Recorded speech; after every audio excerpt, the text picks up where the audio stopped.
Hi friends, இன்றைக்கி ரொம்பவே simple and டேஸ்டியான பெப்பர் சிக்கன் தோரன் எப்படி பண்ணலான்னு பார்க்கலாம். இந்த ரெசிபி பண்ணுறதுக்கு நான் இன்றைக்கி 1 kg சிக்கன் வாஷ் பண்ணி எடுத்து வச்சுருக்கேன். தேவையான இன்க்ரீடியன்ஸை எடுத்துப்போம். சிக்கன் வேக வைக்கிற பாத்திரத்தில் கொஞ்சமாக தேங்காய் எண்ணெய் ஆட் பண்ணுறேன். எண்ணெய் சூடானதும் கட் பண்ணி வச்சுருக்க காஞ்ச மிளகாவை ஆட் பண்ணுறேன்.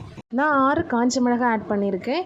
காரம் கம்மியாக வேணும்னா நீங்கள் கம்மியாக ஆட் பண்ணுங்கள். மிளகு கலர் சேஞ்ச் ஆகிற இந்த ஸ்டேஜில் நான் வாஷ் பண்ணி வச்சுருக்க சிக்கனை ஆட் பண்ணுறேன்.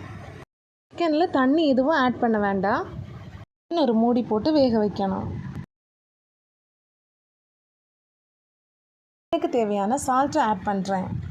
சால்ட் ஆட் பண்ணதுக்கு அப்புறமா ஒரு வாட்டி கலந்து விட்டு க்ளோஸ் பண்ணி வைக்கிறேன். தென் மூடி போட்டு ஒரு 15 மினிட்ஸ் வேக வைக்கணும்.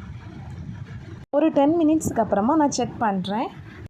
நவ் சிக்கனில் இருக்கிற தண்ணி எல்லாம் ரிலீஸ் ஆகி வெந்துட்டுருக்கு. ஒரு வாட்டி கலந்து விட்டுட்டு க்ளோஸ் பண்ணி வைக்கிறேன். இப்போது 15 மினிட்ஸ் ஆயிடுச்சு. சிக்கன் வெந்துச்சான்னு செக் பண்ணுறேன். இந்த ஸ்டேஜில் இன்க்ரீடியன்ஸை ஆட் பண்ணுவோம். கழுவி வச்சுருக்க ஹாஃப் தேங்காவை அப்படியே ஆட் பண்ணுறேன். தேங்காவை சிக்கனோட நல்லா கலந்து விடணும்.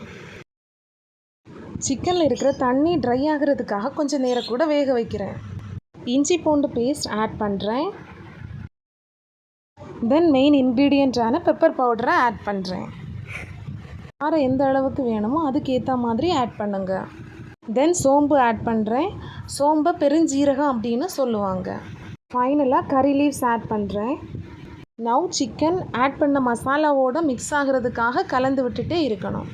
பிடிக்காமல் இருக்கிறதுக்காக ஸ்டவ் டிம்மில் வச்சுட்டு கலந்து விட்டுட்டே இருக்கணும்.